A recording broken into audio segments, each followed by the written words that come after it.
You know, people might be a little bit surprised to hear that an organization that focuses on hunting and angling actually cares an awful lot about the environment.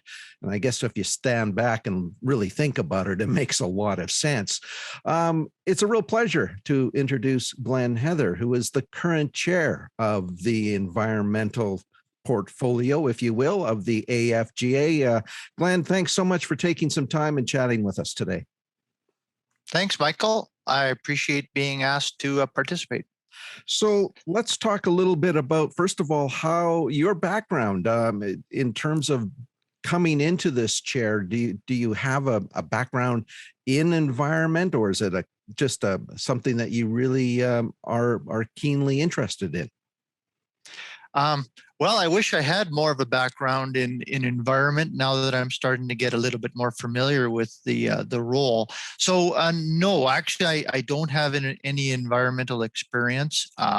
However, I guess throughout my years through the Alberta Fish and Game, being a member of the Medicine Fish and Game for years, and then starting to get interested in the AFGA, I started out kind of in a role as a Zone 1 director. And then I started to actually see the bigger picture within Alberta Fish and Game, and more or less how important the environment, habitat, everything is to the overall of Alberta, and what's important to us. And there was an opportunity, so I figured I would give it a shot and see how I can do in this role. And it's a large role, so I'm got my cut out for me, but I'm looking forward to it. Yeah, it's a huge issue, and it certainly has gained a lot of interest over the last 8 months or so. Of course, we had the big issue of coal down along the eastern slopes.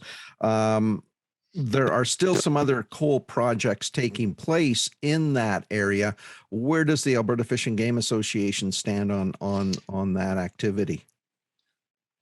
Well, the Alberta Fish and Game actually has a position statement related to coal mining in Alberta, and I don't have it to quote it right away, but I mean basically it says that Alberta Fish and Game requests and kind of mandates responsible use of our resources. And I guess in the statement of saying responsible use, that's huge. We're not saying you can't use a resource as in mining.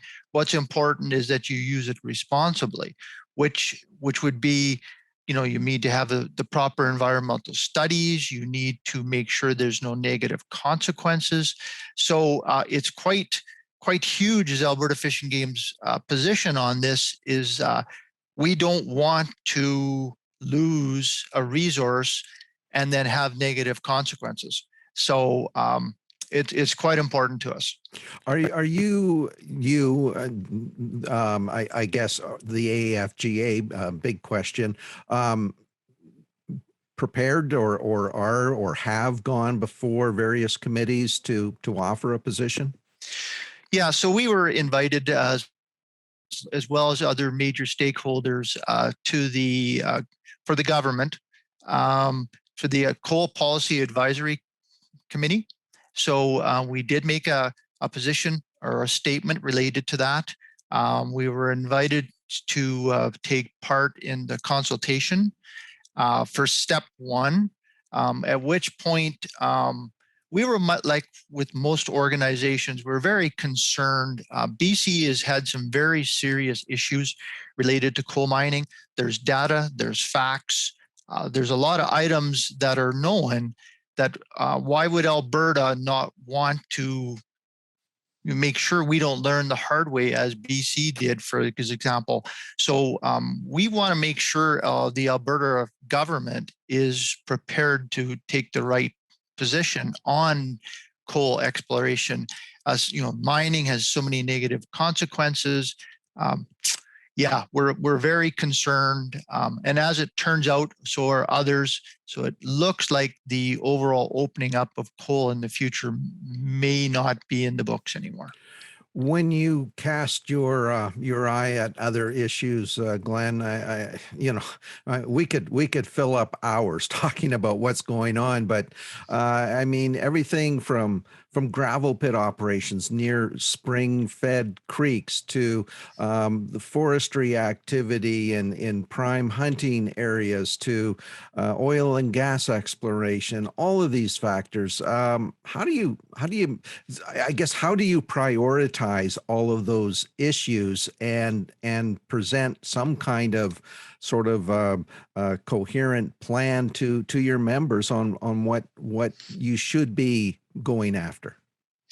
A few avenues. So we have a large number of committees within the Alberta Fish and Game that we sit on, and we have good representation from everybody in Alberta Fish and Game, which then get back to us on the issues, as well as, so we're really, even our members, emailing Alberta Fish and Game, emailing myself, our president, whoever, saying, hey, this is happening. Let's start to do something about it. So we're really kind of counting on our membership to keep us informed, because it's difficult. There's so many things happening out there that really can negatively influence our environment and our habitat.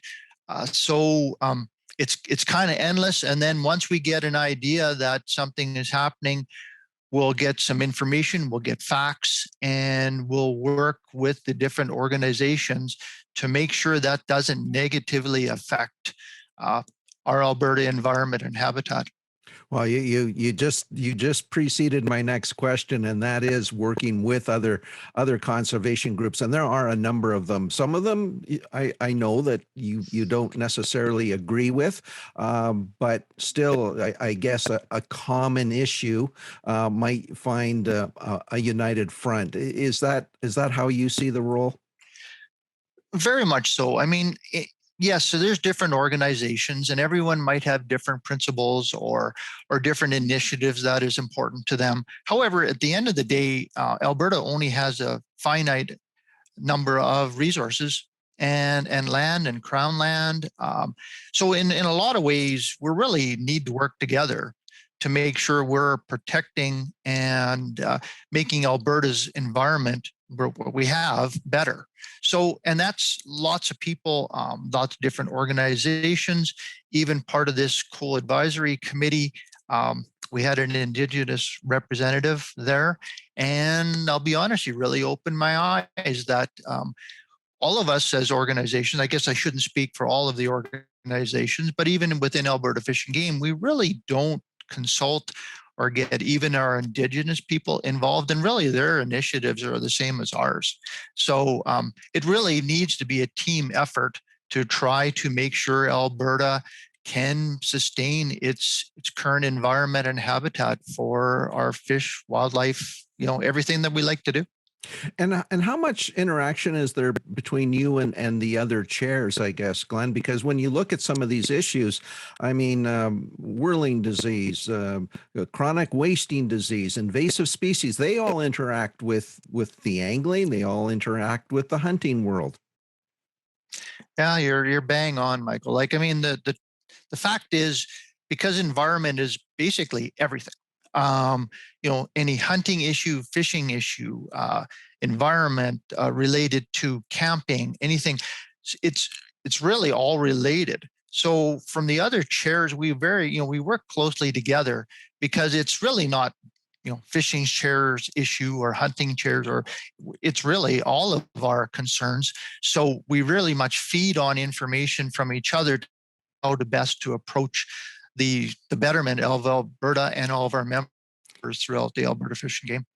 Do you feel, Glenn, that as you, and I don't want to put you on the spot here, but as you look along with your other chairs and you guys sit around and kind of look at where you're going in the future, do you feel that the environmental question needs to play a bigger role, or are you folks happy with where it sits in the continuum of what the AFGA needs to be doing in the future?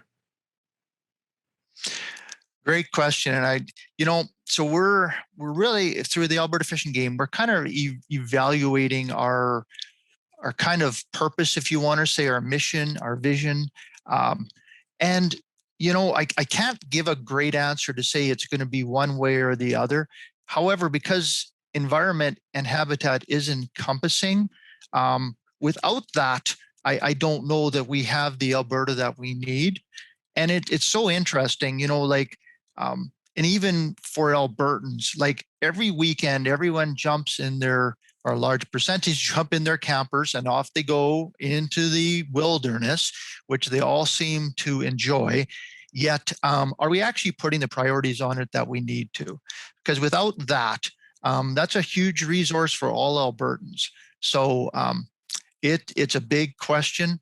I think Alberta Fish and Game, I believe environment habitat will play a bigger role in what we're trying to accomplish for our membership and as Albertans as a whole. And you mentioned it a little bit earlier, and that is the role that the membership plays. And I guess if somebody is looking for a home to exercise an opinion about something in the environment, your organization is well suited to listen and to move those views forward. So true. So, and actually that's why, we always promote the Alberta Fish and Game, because it really is the Alberta Fish and Game, because of our size and our membership. It's like any organization, the bigger you are, the bigger voice you have, and how it's important to get that big voice so that the government actually listens. And Alberta Fish and Game has been that in the past, will continue to do that. However, the more membership, the more power we really have. And that's why it's important that we have our membership promote, and we get larger kind of membership draw, not only just for Alberta Fish and Game, but for Alberta as a whole.